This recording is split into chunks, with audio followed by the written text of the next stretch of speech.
Tsunami अगर आ रहा है तो लीडर का काम है कि दूर से उसे देख ले। जय श्री राम का और बाबा साहब जय भीम का अंतर तो समझ लीजिए कि वह राजनेता हो गए हैं सब। तो आपका पाला कोई मामूली लोगों से नहीं पड़ा है। जब वो कहते हैं चाणक्य ने कहा कि बच्चे की हत्या तो माँ के गर्भ में की जा सकती है। धूर्तों से किन ठगों से आपका पाला पड़ा है। वो कहते हैं कि माँ के गर्भ में, यानी माँ को पढ़ने लिखने मत दीजिए। गुलाम औरतें गुलाम पैदा किया करती हैं। कितनी दूर की सोच रहा है वो। कबीर ने जो ललकारा है, साधु संत यहाँ बैठे हुए हैं, बाबा साहब ने खुद नहीं ललकार पाए होंगे, कोई कार्ल मार्क्स नहीं ललकार पाया होगा, कोई लेनिन नहीं ललकार पाया होगा। मुझे एक रमैनी याद आ रही है, मैं उसके 4 लाइन बता, जजमेंट लिखा है उन्होंने इन ठगों के ऊपर। और उस जमाने में 14वीं 15वीं शताब्दी में कि बरसों पापी आए गुमानी, इससे बढ़ के पापी अहंकारी धरती पे नहीं है। बरसों पापी आए गुमानी, पाखंड रूप छले नर जाने। लोगों को छल कपट से ठगता फिरता है।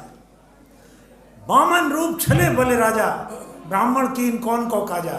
मैं विचारधारा बता रहा हूँ कि कितनी लोग कहते हैं ना पढ़े लिखे नहीं थे।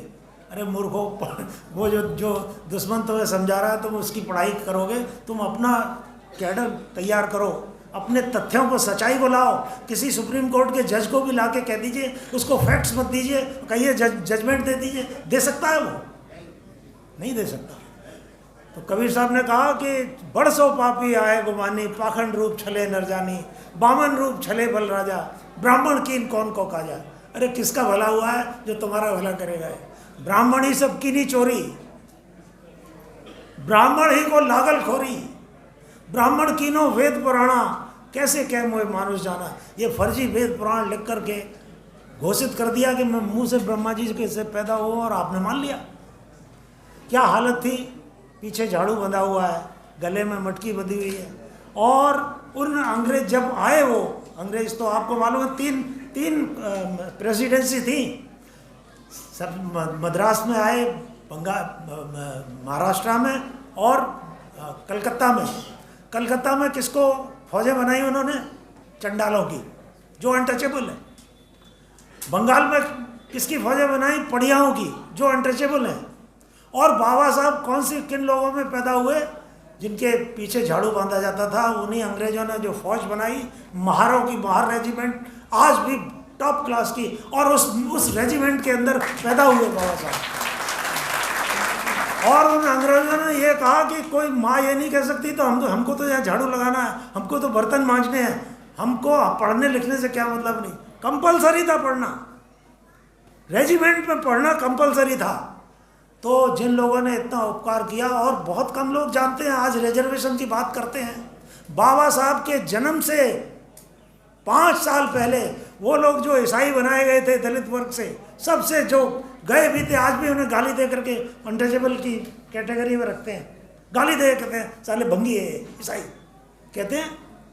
पंजाब में आप चले जाइए, उन लोगों को उन्होंने पढ़ा लिखा के PhD किया, आगे बढ़ाया। तो इतना वो 6 साल पहले करीब उन्होंने रिजर्वेशन इंडियन नेटिव क्रिश्चियंस के नाम से रिजर्वेशन उन्होंने दिया था।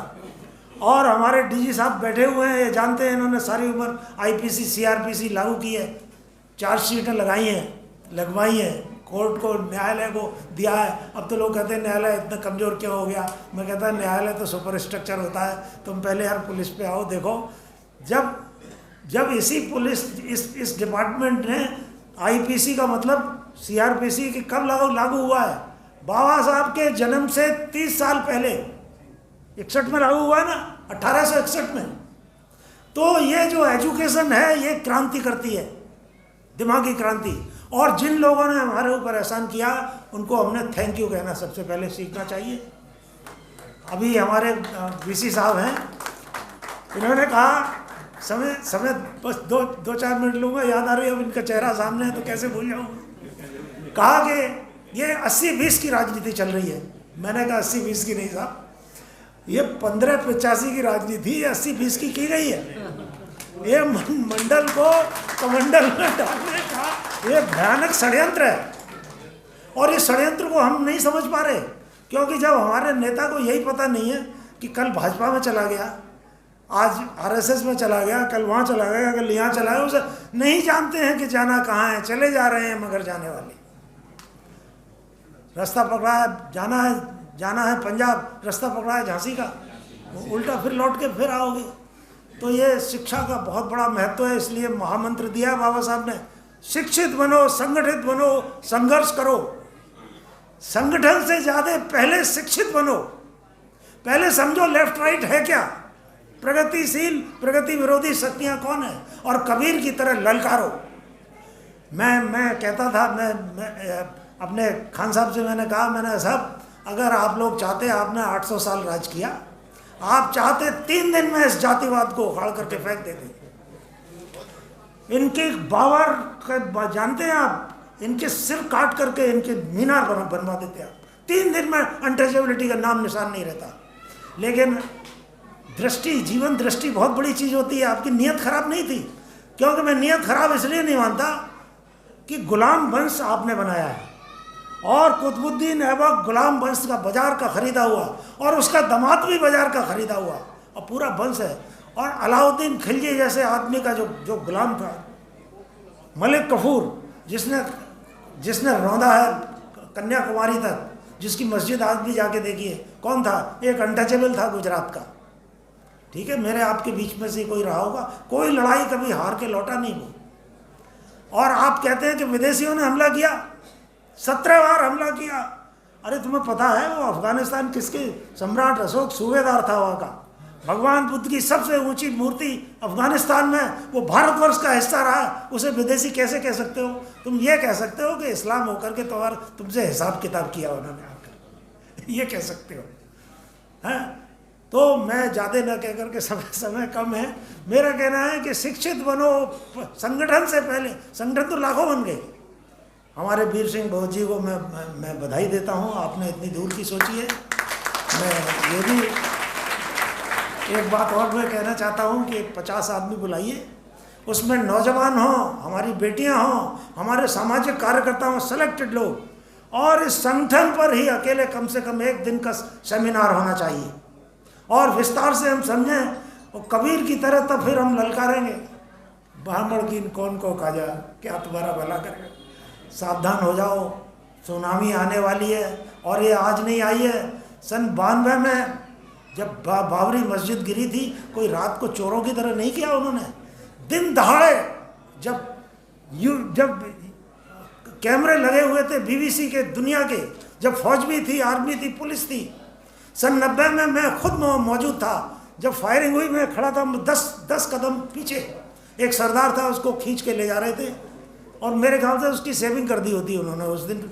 उसका गनर ने उसको बचा लिया, और एक आदमी गिरा था, बस एक आध हो सकता है, और गहरा। जब कहा कि इतने लोग मर गए, और मुलायम सिंह जी ने मौके का फायदा उठाया, उन्होंने कहा कि मैं पंछी पंख नहीं मारेगा।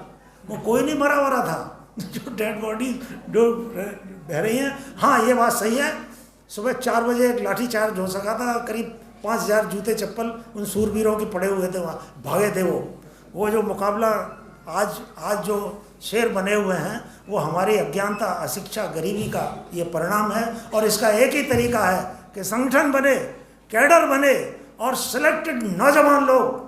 ये संकट लीडरशिप का आ गया, ये तभी खत्म होगा। हमारा पढ़ा लिखा जो वैज्ञानिक दिमाग होता है, उसको आगे बढ़ाया जाएगा। मैं बहुत बहुत धन्यवाद दे रहा हूँ, ज़रा आपने मुझे दिया। Thank you.